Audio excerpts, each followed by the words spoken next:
Hey guys, good morning, good evening, good afternoon. Today we are going to start continuing our. Oh my god. Okay, let's see, there are some network issues as well. Look like. Let's see.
Their end-to-end workflow for S3 remote backend using using Terraform.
Perfect.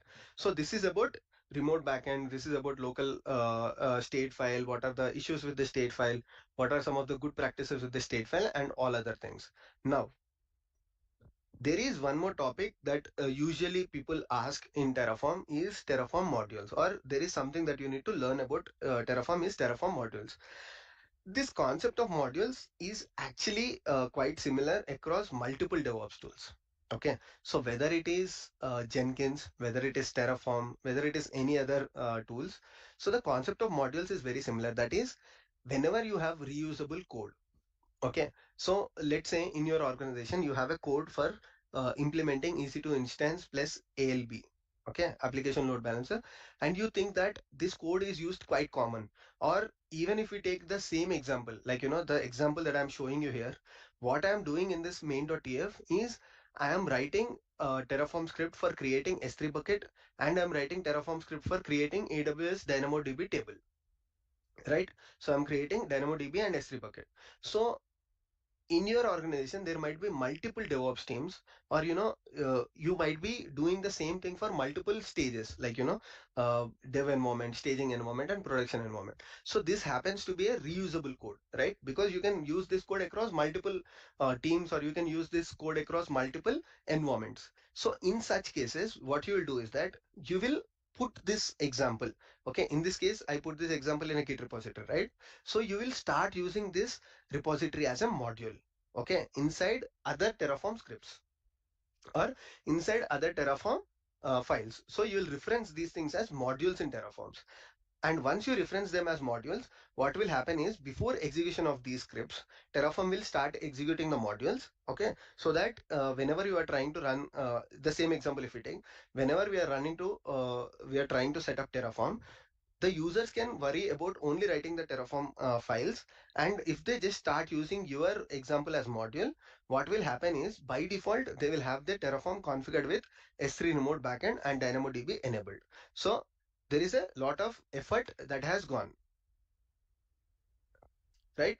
So with this, you avoid a lot of things by using modules. So modules is a way of writing reusable components, whether it is Terraform or Jenkins or any other thing. And what do I mean by existing modules? Existing modules are nothing but whatever the things that we were using. Like even if you see here, we were using AWS S3 DynamoDB table. So by default, Terraform also provides some modules where you can create stacks, or where you can use some reusable code. Now, Once we discussed all of these things, it is essential for us to understand the problems with Terraform as well, because we talked about a lot of things in last 1 hour to you can create stacks or where you can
use here existing modules are nothing but whatever the things that we were using. Even if you see here, we were using AWS S3 DynamoDB table. So by default, Terraform also provides some modules where you can create stacks or where you can use some reusable code.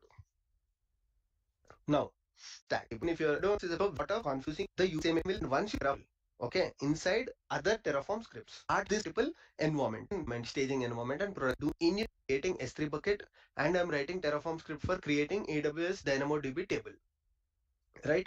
So I'm creating DynamoDB and S3 bucket.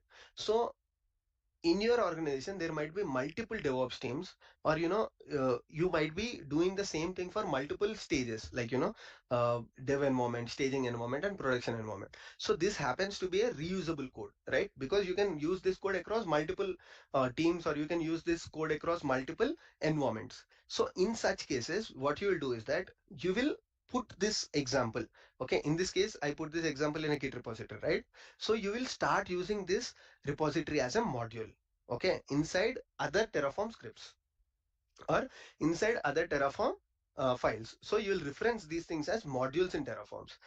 And once you reference them as modules, what will happen is before execution of these scripts, Terraform will start executing the modules, okay? So that whenever you are trying to run the same example, if we take, whenever we are trying to set up Terraform, the users can worry about only writing the Terraform files.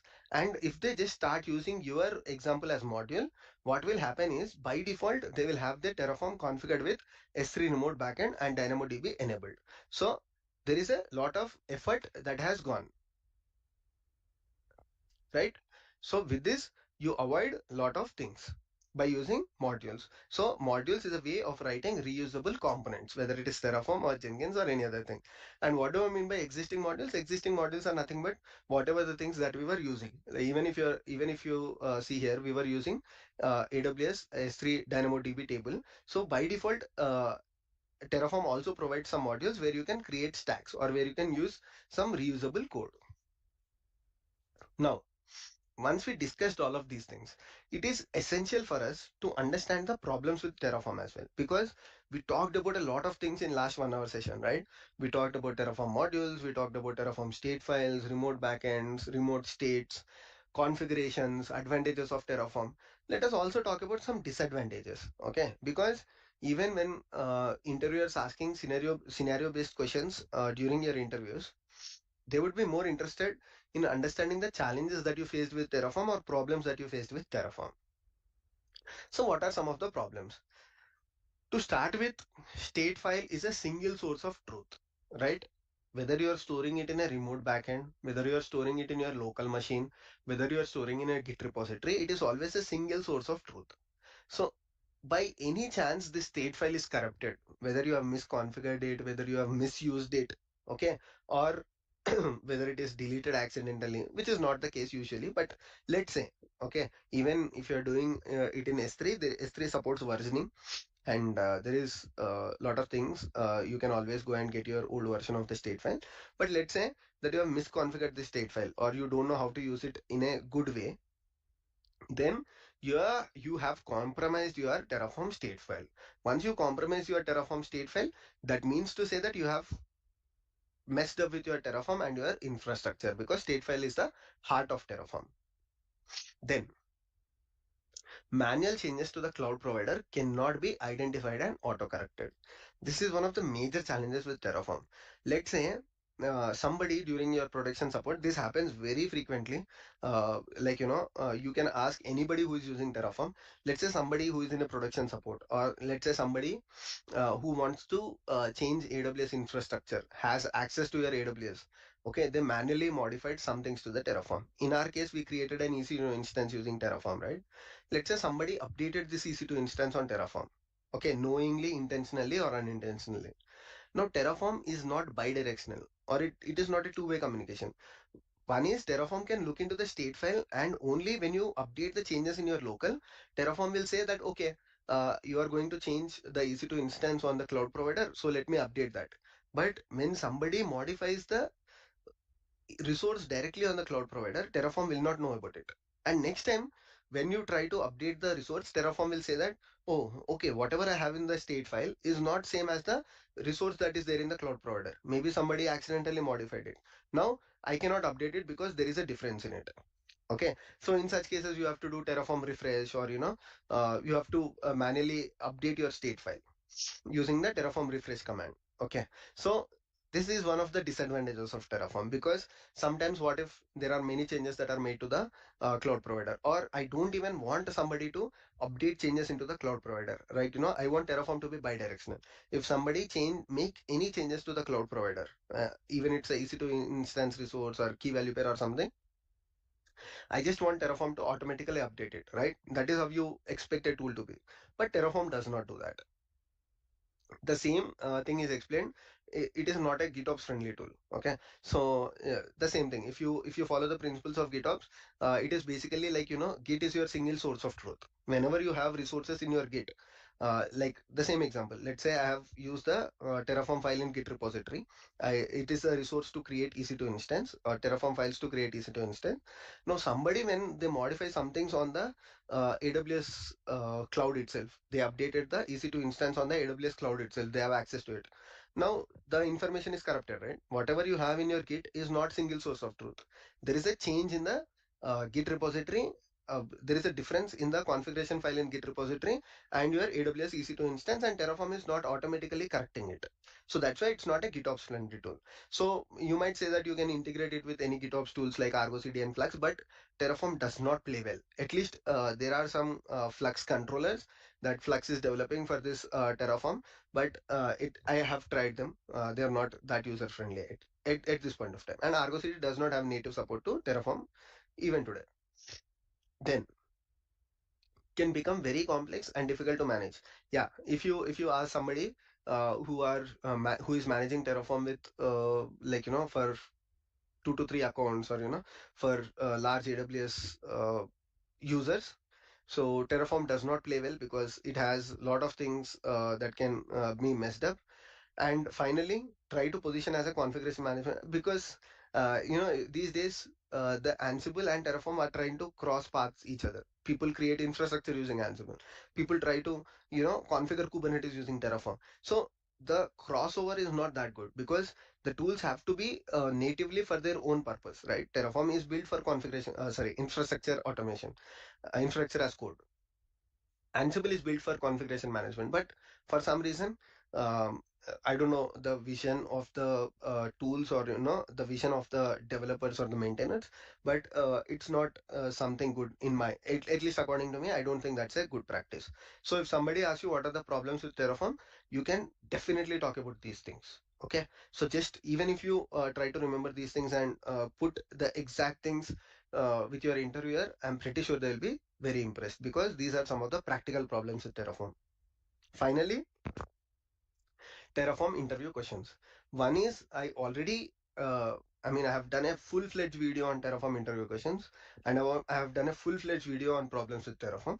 So one is, you can either follow that video, and second thing is, even if you want to get interview questions out of this session, I have given you at least 10 to 15 interview questions while I'm explaining you. Okay, just for a rough overview. One is, people can ask you, explain me some scenario where you had faced a problem with Terraform. Okay, you can talk about these things. Uh, what are modules in Terraform?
which I already explained you.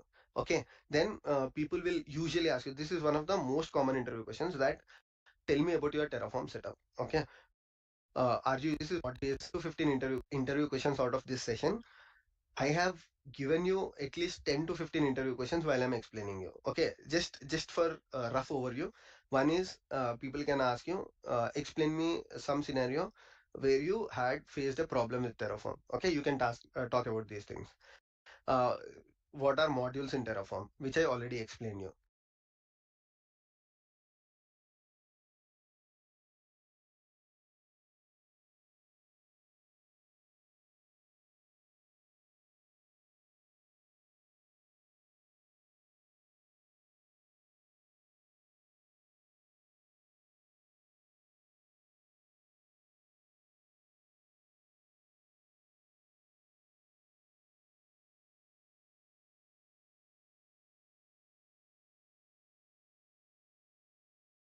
Okay, these things. Some scenario where you had faced a problem with Terraform.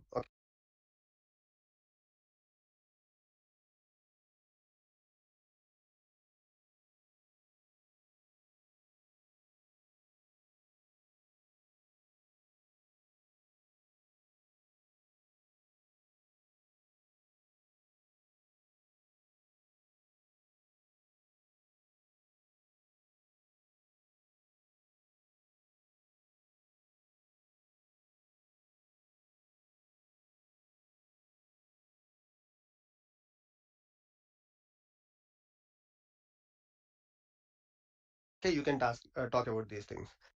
Uh, what are modules in Terraform, which I already explained you. Okay, then people will usually ask you, this is one of the most common interview questions, that tell me about your Terraform setup.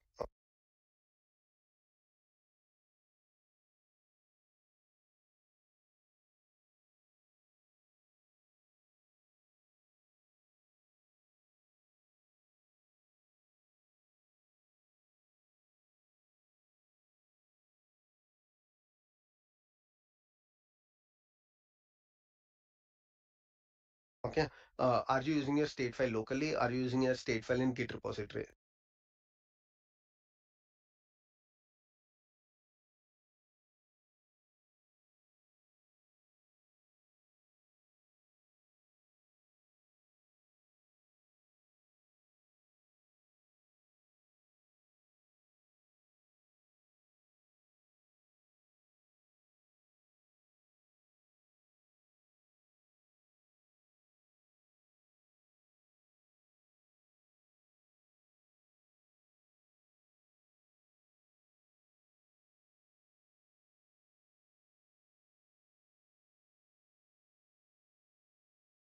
So you should explain. You should be able to explain them that no, use Terraform with S3 bucket as remote storage, and then we use DynamoDB for locking. So people also ask, what is the purpose of DynamoDB? Why you have to integrate with S3 bucket? So you have to tell them that during the cases of parallel execution, the state has to be used by only a single user. So by using DynamoDB, you can introduce the mechanism of locking. That's how you can make only one person use the Terraform. Then what are some of the good practices with Terraform? What are some of the Terraform state good practices? So we talked about a lot of interview questions, right? So one assignment that I would give you is, anybody who is watching this video, okay? So this is a very interesting assignment. Like, if anybody is watching this video, one is follow this GitHub repository. Start with the basic example, right? Start with write your own project Terraform repository. Start using the local state. Build everything using the local state, like the main.tf example that I provided. Then move to the remote state. Create S3 bucket. Create DynamoDB.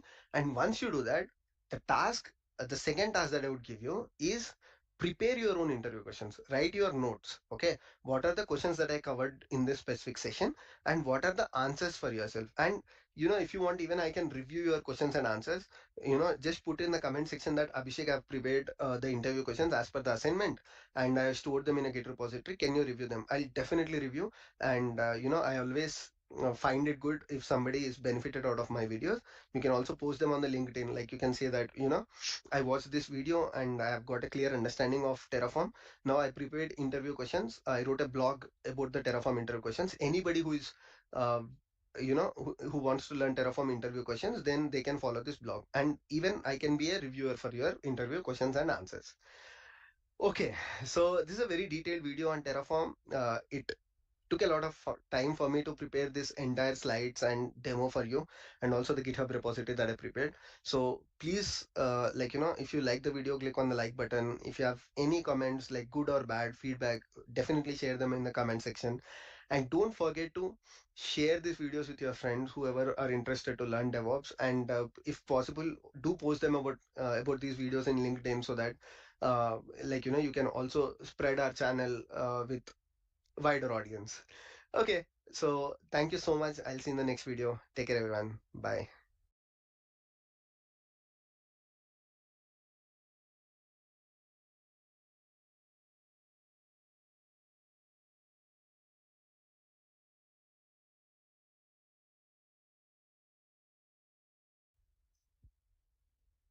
Hello, everyone.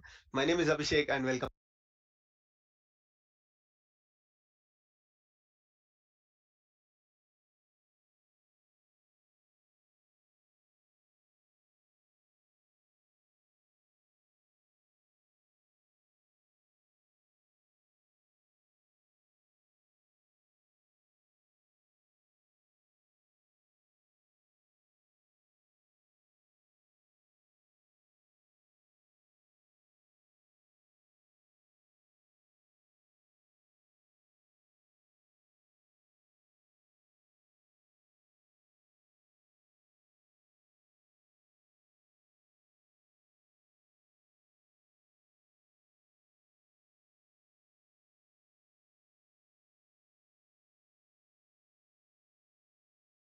Welcome back to my channel.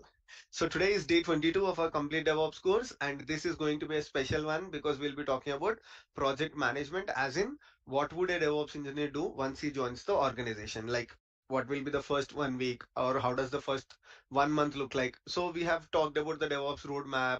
Many people are learning DevOps through YouTube, or people are following content on various other platforms, and finally they get into the organization or they start working as a DevOps engineer. But it is important to understand, right, what we have to do once we join the organization. So some people might be switching from a different background into DevOps, or there are some freshers who are joining as DevOps engineers, and there are people with career gaps. So this video will mainly focus in understanding what are the tools and what are the concepts that you need to understand apart from the technical aspects, right? So we all understand the technical concepts because we read through a lot of theory and do some practical projects at our end by following the YouTube videos. But this video is going to be a different one.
Perfect one.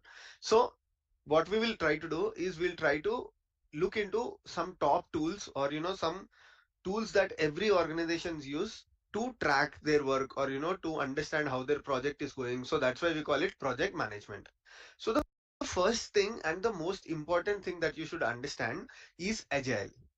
So agile is a very big topic, and definitely will not be talking about agile in this video, but I'm going to give you an insight of what agile is and why you have to understand the concept of agile.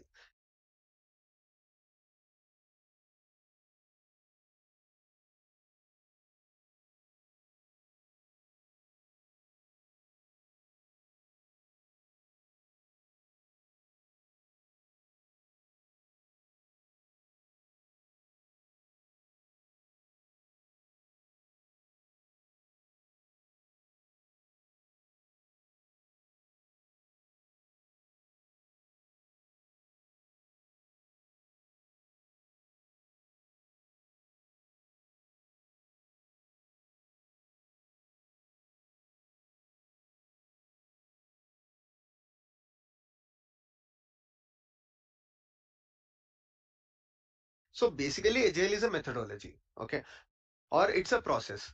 And the fundamental idea of agile is to, instead of the traditional waterfall method, what we usually do is we get a feature either from the product owners or from the business analyst. Once the product is finalized, what usually happens is there is a phase. If you remember the software development lifecycle that we talked about, there is a phase where you define your idea, where you describe your idea as part of some high level design and low level design. We prepare the design specifications, and after that, this goes to the developer. Then developer writes the application code, then it goes to the QE, and finally it moves to the customer. So if you are using a traditional waterfall method, everything happens in one single go. So let's say you have to build one microservice, so you design the entire architecture for the microservice, or you design the architecture for the entire feature in one go, and you get the product design documents, reaches the developers, and they write the code for the entire application. It might take some 2 months, 3 months. So you keep writing, and once your 3 months, 4 months, or 5 months is done, you say that okay, my feature or my new microservice is ready. Let me promote this to the customer. So this is one way of doing it, and this is called the waterfall way of doing it. Whereas what you do with agile is you break this microservice or your feature into multiple chunks.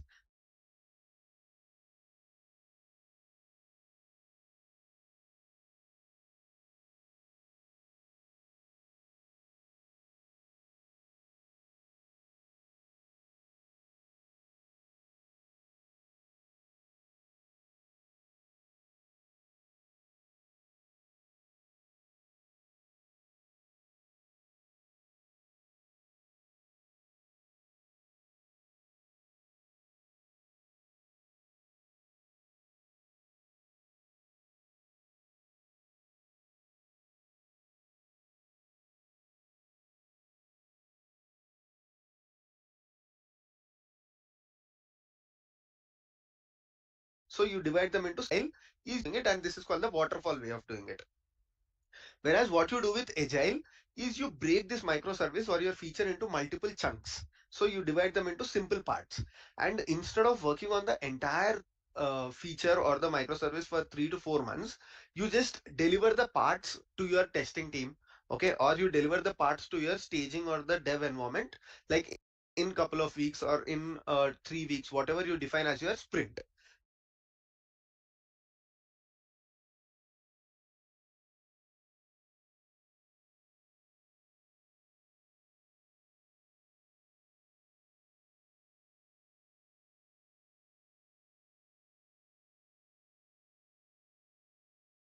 So sprint is again a new terminology for some people. It's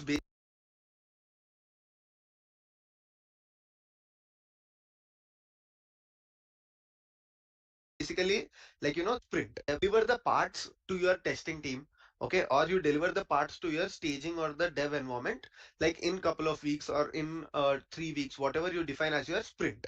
So sprint is again a new terminology for some people. It's basically like the timeline that you define, in which you say that okay, for the next 3 weeks or for the next 2 weeks, I'm going to work on part of this new feature, and I'm going to deliver this part of new feature to the staging or dev environment where QE can perform the testing.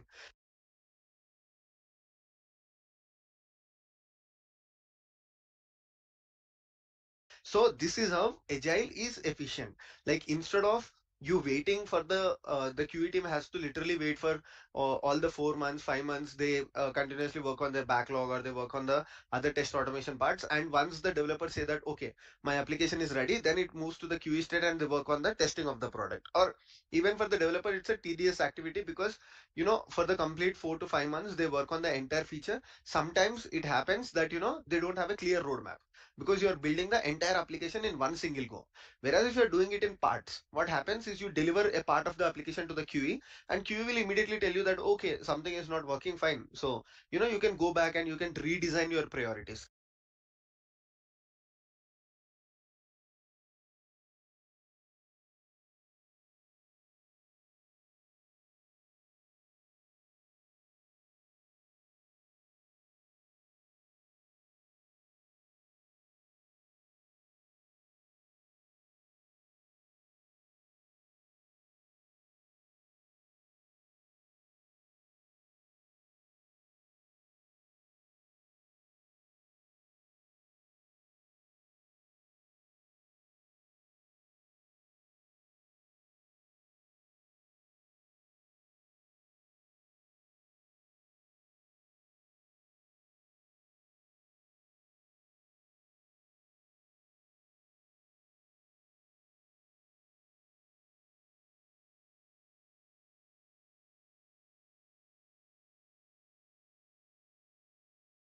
So this is the advantage of using agile methodology.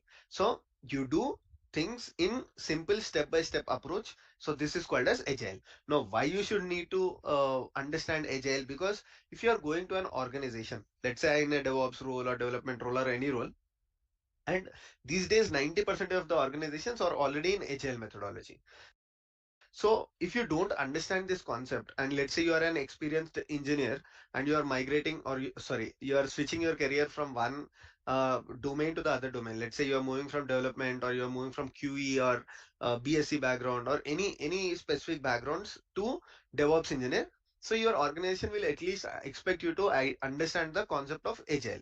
Now you might ask me, where do I learn this agile? How do I understand what are the different things? Like you have sprint planning, you have sprint retrospective, you have a lot of things as part of your agile. So to understand this, there are bunch of materials that are present online. The best resource is you can go to the Wikipedia and start learning about agile in Wikipedia. From there, you also have some useful reference links in Wikipedia, or that's how I learned. So you can also learn in the same way. So here in the diagram, I just try to explain, like, this is one reference that I try to put here. But saying that there is no standard definition of agile, you can define, every organization defines agile in their own methodology. Like I told you, some organizations work in 2 week sprint, some organization work in 3 week sprint. They have their own estimations, they have their own way of doing planning, retrospective, etc., etc. So firstly, have good understanding of how agile works. Now, the second thing that I would suggest is try out Jira by yourself. Okay, so Jira is nothing but it's a platform. You can consider it a kind of a platform that implements agile. Now, I'm not giving a 100% right definition,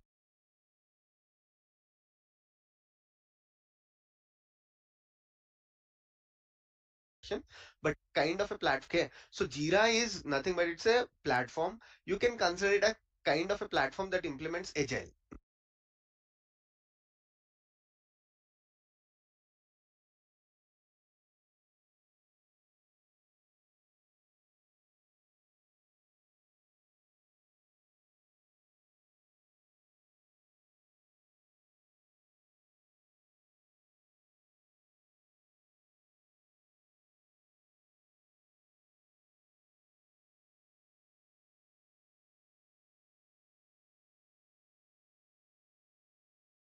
Now, I'm not giving a 100% right definition, but Jira is a tool which is used to implement your project management.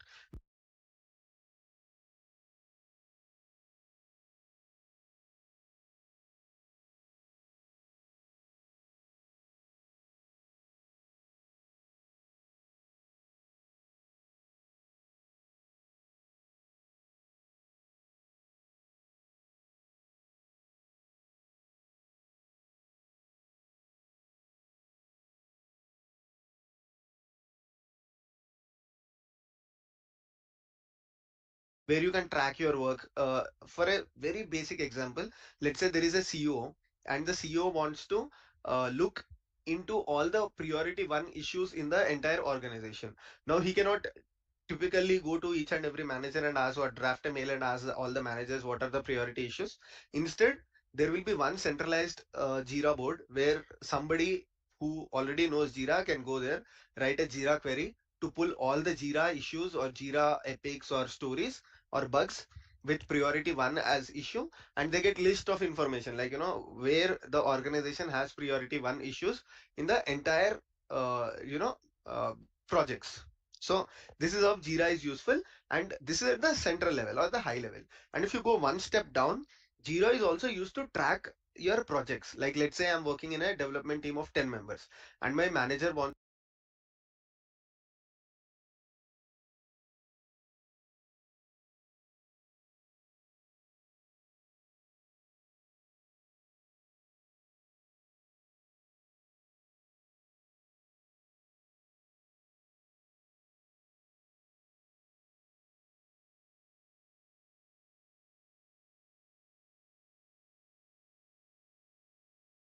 to assign tasks, or during your when we are talking in the agile terminology, you have a scrum master who does your sprint planning. You get all the stories that are prioritized or groomed as part of your backlog grooming. And once you enter your sprint, so you have a list of activities, like you can go to your Jira board and see which stories are assigned to you. Okay, so and even when somebody wants to track your work, let's say somebody wants to understand what Abhishek did 3 weeks ago, or what Abhishek did as part of the last quarter, so they can track all of these things as part of Jira.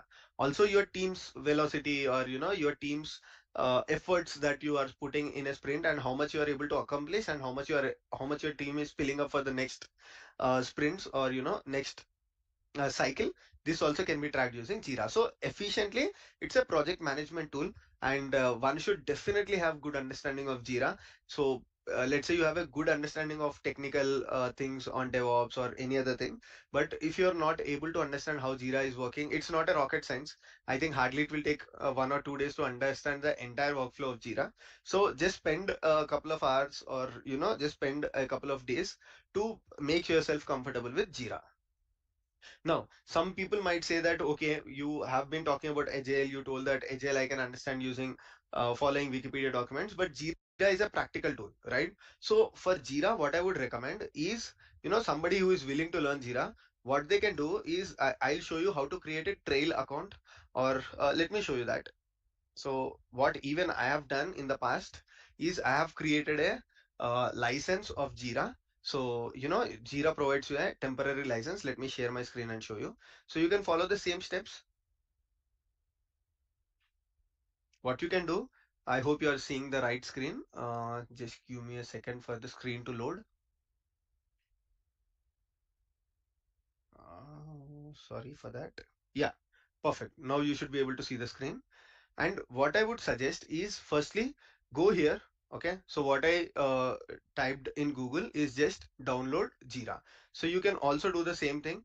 And once you enter the Jira dashboard, this one, the Atlassian dashboard, what you can do is click on this one, start your 30 days free trial. And the most important thing is, it is not similar to your AWS or other platforms where you provide your your credit card details or the things. Here you can download Jira for free, and you can try Jira by yourself, right, at your home. Just click on learn how, and what it will say is to log into the Atlassian. uh, I would say create an account with Atlassian, or if you have Google,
simple. You can just log into Gmail, just log into Atlassian using single sign-on, which is like equivalent to creating an account in Atlassian, because the Atlassian tools are very popular for this project management.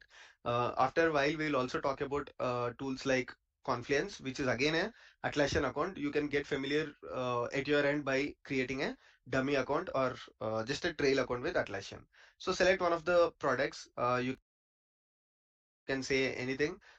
For myself, I'll just say Insight, or you can just say you are trying Jira Bitbucket as integration, or you are just playing around with Bitbucket. Anything that you want to say. Okay, so just say Insight. Select this option here.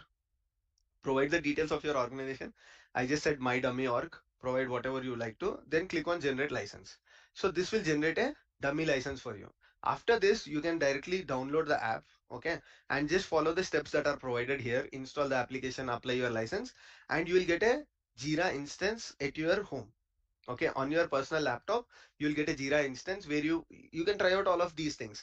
Just get familiar with the user interface, just see what are the things that you can do with the Jira platform itself, right? So this way you can get acquainted to the platform, and once you join the organization, you can be comfortable at your end. When somebody says that, okay, what is your status, or what is the current work that you are doing, where you are up to, what is the definition of done, so you don't have to get scared, and you can try out all of these things at your end. So click on the download button. I already have a Jira instance, so I cannot do that one more time and show you, but just click on the download button, then follow the instructions that are provided here. I'll share this link in the description. Don't worry about it. So try out by yourself, and if you get any questions, yeah, definitely let me know in the comment section. So this is about Jira. Now let's move to the next tool and try to understand what is the other tool that you have to get familiar with. So let me stop sharing and go back to my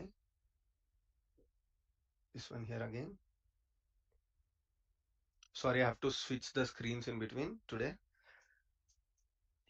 Right. So now if we go back to the next tool that I have here. So the next tool that we'll be talking about is Confluence. So what is Confluence? Confluence is basically a knowledge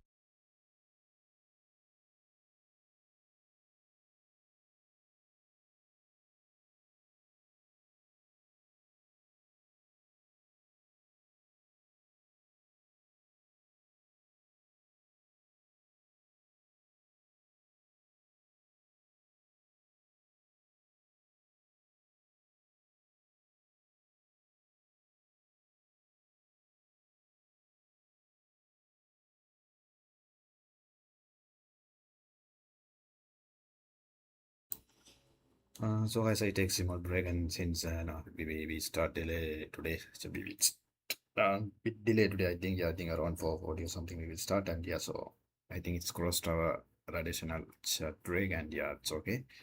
So we will start 3 minutes, or we start 5:55 a.m. Okay, so take small break. Thank you.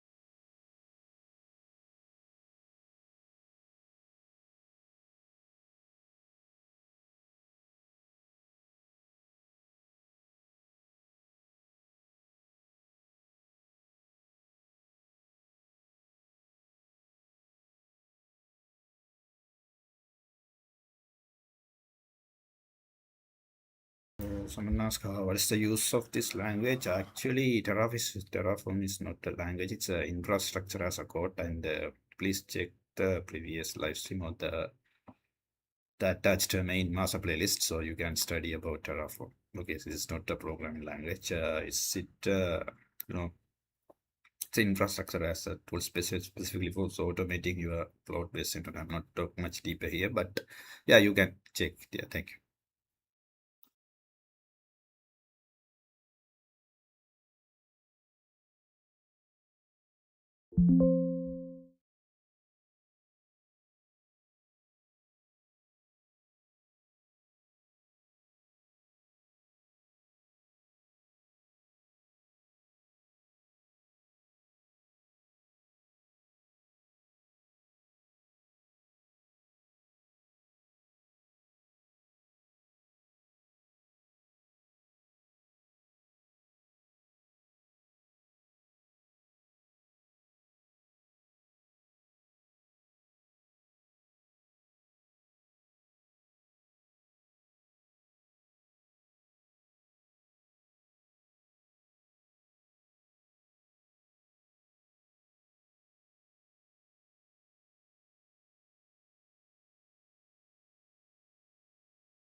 So as we will start our second block actually a bit earlier today because since I start a little bit 5 to 10 minutes bit later. Anyway, we will start and continue around 6:40 something, right?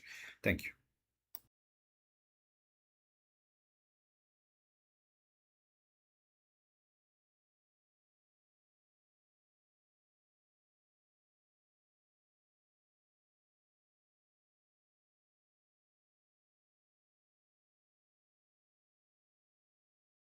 Knowledge sharing platform.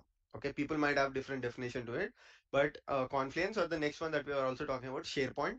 So Confluence and SharePoints are knowledge sharing platforms.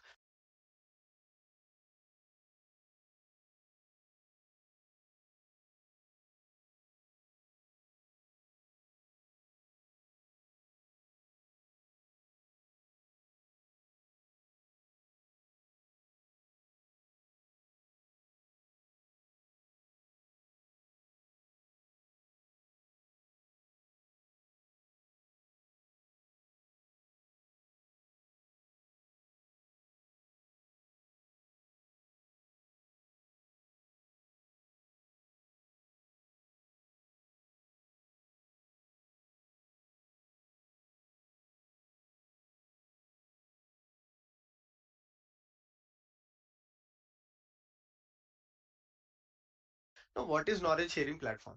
Knowledge sharing platform is just like, let's say, uh, you are working on a specific application that is like internal to your organization. For example, if you're working on Amazon Web Services or if you're working on Azure cloud provider, if you want to refer to the documentation, what you will usually do is you go to their official documentation website and you start referring to the document content there. But if you're working in an organization and your organization has a product that is internally used by your team only, okay, it can be any microservice or it can be any application that you want to use for your office work related tracking or something. So there has to be a place where the documents have to be placed, right? You cannot put all of your organizational documentation or your information onto a public platform. So Confluence and SharePoint are one such platforms where they will provide you a single sign on. You can integrate it with or one the by your team in a documentation website and you start referring to the document content there.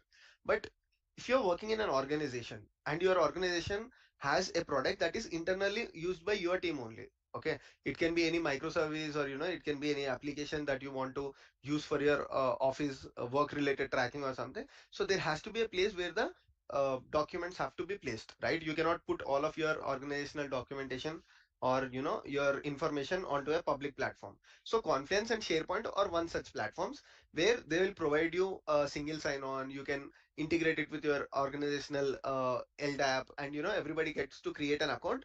And similar to Jira, every project can create their own pages or projects inside Confluence, and they can start working on it, right?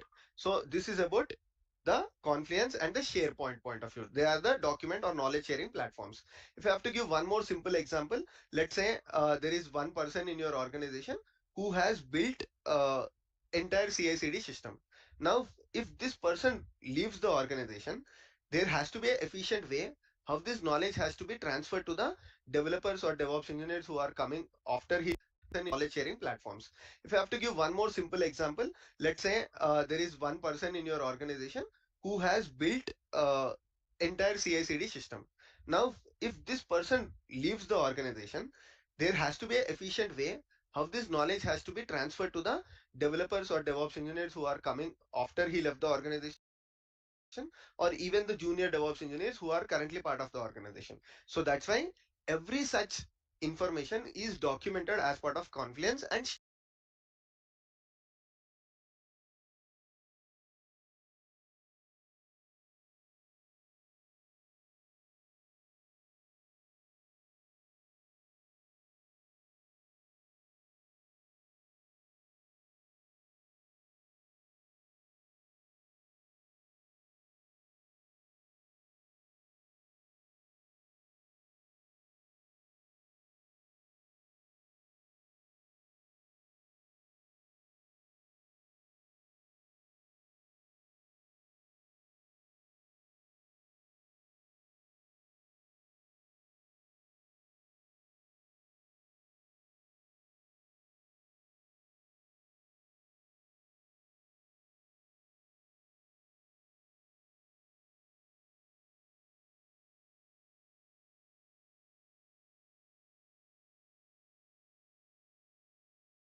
SharePoint. Okay, I mean these are just the two tools that I have for you today. There are hundreds of tools, but you cannot get yourself acquainted with all of these things. So if you have already created the Atlassian account for trying out Jira by yourself, similarly you can use the same account to try Confluence. Both of them are Atlassian things. You can use the same license, or you can create another license for Confluence and you can use it. Then the next thing is very important, that is ServiceNow. So ServiceNow, not every DevOps engineer might require, or not every DevOps engineer might need to have, I mean, may need to have idea on this one. But in some DevOps engineers roles, there is change management and incident management. So if you are typically working in a service-based organization, or you are working extensively with clients, or you have your application deployed on your platform, and client is using the services from your platform, not on AWS or any other places. In these cases, ServiceNow is very extensively used. So let us talk about these two aspects: what is change management and what is incident management.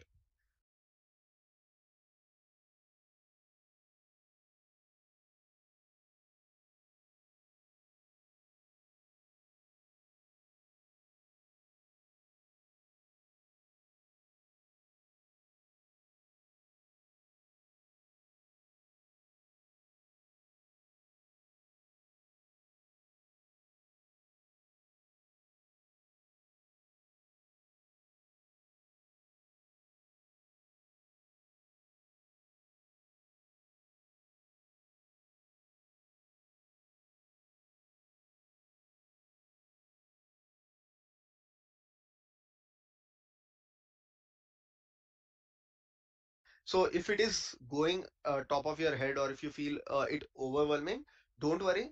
Definitely you will get acquainted with these tools once you start working in your organization. But you have to at least be familiar with these words. Somebody comes to you and talks to you about the change management. It shouldn't scare you. It should be like, okay, I at least know what is change management. Let's see what happens now. So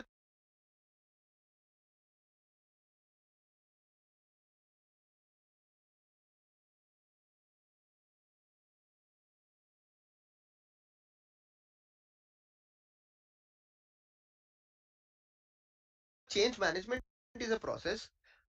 Let's start with incident management instead. Okay. So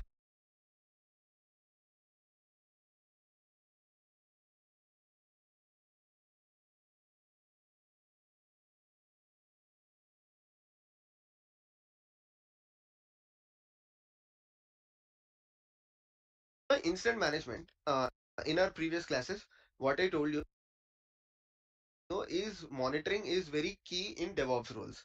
So let's take an example where you have deployed your application onto a production system.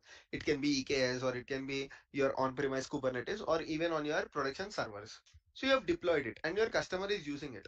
But one day what happened is, because of the unexpected loads or load on the application, or due to some kind of leak in the server, maybe your one of the applications is leaking a lot of memory. So because of any reason, your application is not that reliable, or your application is not working as expected.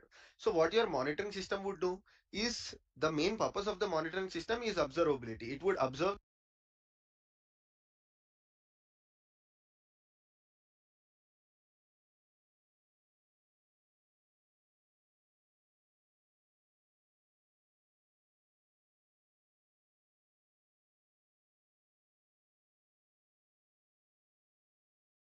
that OCM would do is, the main purpose of the monitoring system is observability.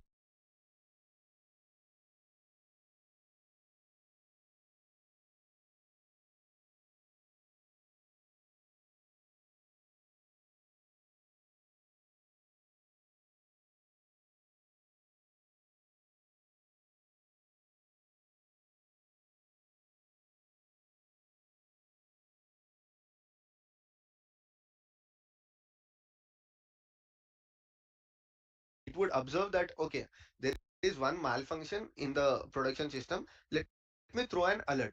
So everybody knows till here, whoever has followed my videos, they must have understood till now that, okay, monitoring system has thrown the alerts. Now who is receiving these alerts, or who is acting upon these alerts, right? So these alerts basically have to be immediately responded, and your system has to be immediately fixed. So this entire process can be tracked as part of the incident management. Now after the alert, or who is acting upon these alerts, right? So these alerts basically have to be immediately responded, and your system has to be immediately fixed.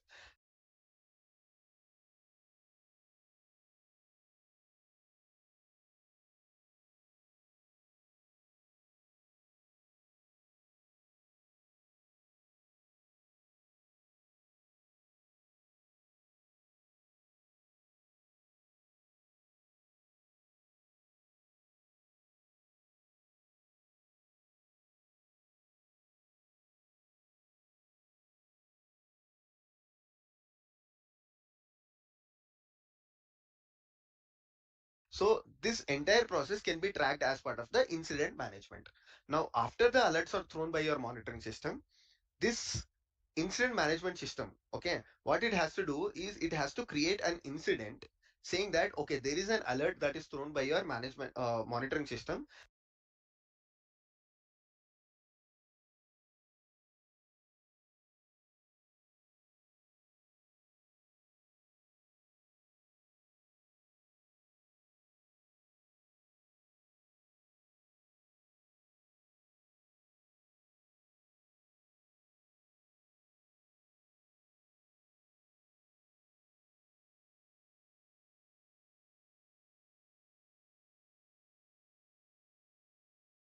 And the specific sales team, sorry, the specific service provider team, or the specific support guys, they have to immediately look into this issue, and because this is a priority one issue, they have to fix it right away on the production system.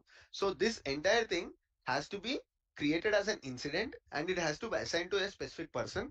And that specific person, once he start working on it, he put some comment saying that, okay, I started working on it, this is the current status, finally the resolution is done, we made these changes and we have deployed this application onto production. So this entire things have to be maintained as an incident. So ServiceNow is a platform where you can create such incidents, or your monitoring system can be directly integrated with the ServiceNow APIs, where your monitoring system directly talks to the ServiceNow API, and it creates the incident on its own, and it assigns the ticket or the incident depending upon the kind of incident it is. Let's say it is a priority one and it is coming from a team called payments. So immediately it has idea of, okay, so because this is priority one and payments, let me assign it to some support guy belonging to this specific team.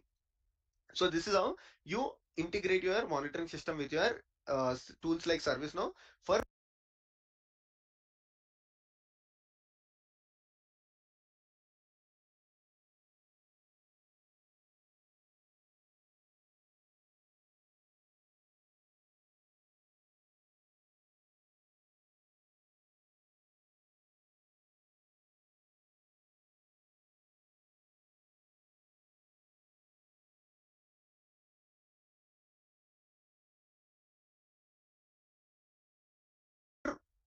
automating the incident management process. So you have to have good idea of this one. And the next thing is change management. Now what is change management? So change management is again like your incident has been identified, you created an incident in ServiceNow tool, or the monitoring system has created an incident in ServiceNow.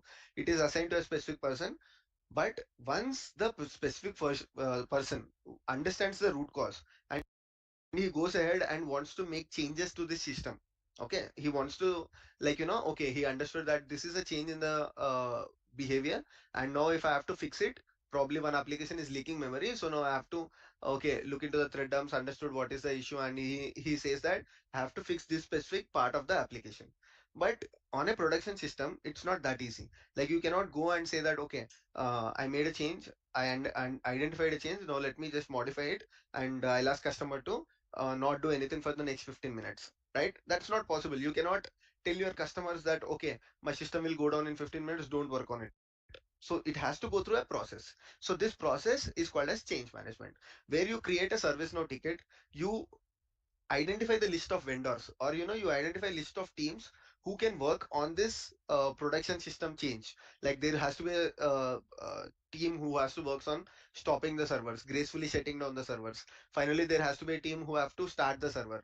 There has to be one team who has access to the production system, deploys the application onto the production system. It can be a CI tool as well, but I'm just generally telling you. Okay, and then there has to be a system who has to monitor or let the customers know that okay, please expect a downtime during this specific because of we are performing some application deployment. Or if your system is completely automated, you have blue green deployment model or any other system, then you have to activate that blue green deployment model or canary model of deployment during that time. So all of these things should be automated and tracked as part of the change management. So that's why you should just read about ServiceNow. You will understand about all of the things that I just mentioned.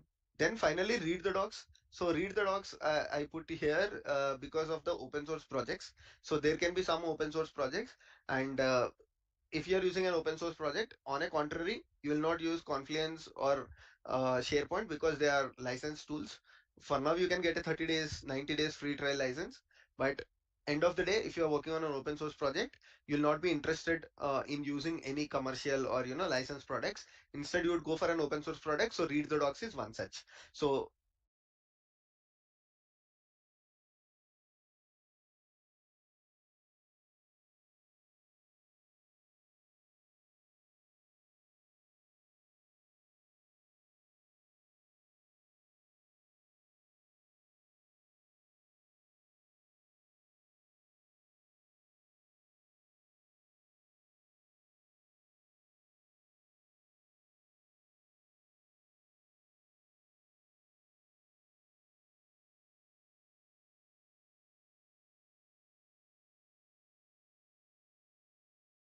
you can compare it as Confluence and SharePoint, but open source version of it. And definitely, it's not rich in features when you compare it with SharePoint or Confluence.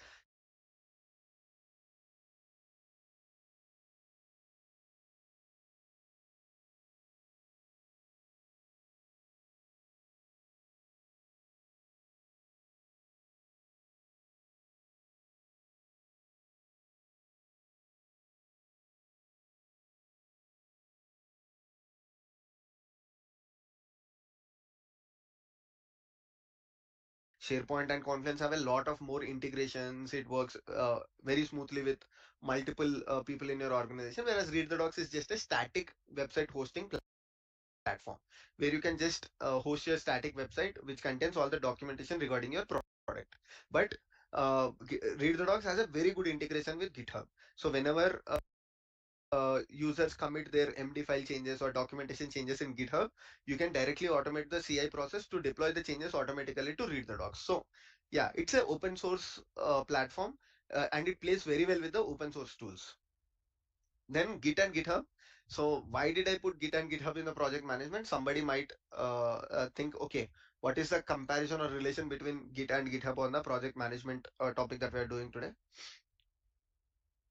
So many open source projects, instead of using Jira, what they do is they either use this GitHub or even some people these days who are following the Azure DevOps. So they are using Azure boards. So all of these things are very similar. Like you can use Jira or Azure boards or GitHub. So all of them are again tools that implements project management. Even in GitHub, you can do it. Like you can go to projects tab, you can create multiple tickets, and you can track the life cycle of the tickets. Is it in to do state, is it in progress, or is it in ready to review state, is it done? All the comments that you want to put, your managers want to track your work, so you can also do the same thing in GitHub or Azure boards as well.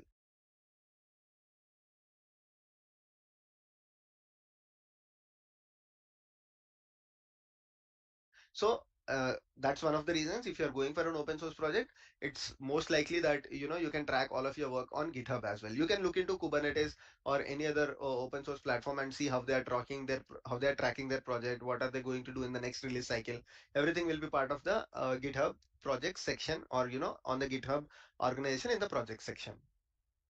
So this is the video for today where I wanted to cover all of these tools and let you know that, okay, apart from your technical theory concepts and practical project implementation, also just try to spend some time here and understand the concept of project management. If you feel that you are not able to understand any specific topic here, do let me know in the comment section. I'll try to make a full detailed video where I'll try to cover, let's say you're not able to understand the uh, Jira tool, or in general agile process.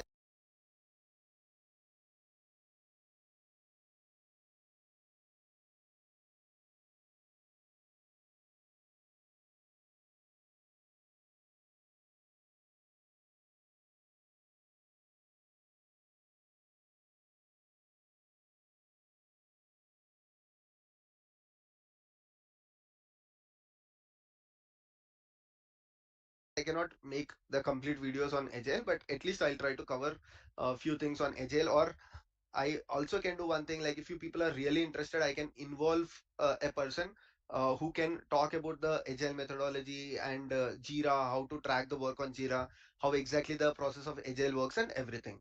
So yeah, so we can do all of these things, but do let me know in the comment section, share me your feedback, and then we can decide our next class accordingly. So tomorrow's class, I'll wait for your comment section. I'll see what is the thing that you are expecting, and if you feel that we have to extend this topic and you want to understand anything in specific here, then yeah, definitely I'll introduce one more class for project management. I hope you like this video. If you have any questions, do let me know in the comment section. If you like this video, click on the like button. If you want to share it with your friends or colleagues, I'll be more than happy then. I'll be more than happy with that. Thank you so much. I'll see you in the next video. Take care, everyone. Bye.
So guys, I think we have come to the end of the 7 block, and yeah, so actually today maybe it's kind of boring just because since we have to finish the Terraform, I think we explored some project management related toolkit.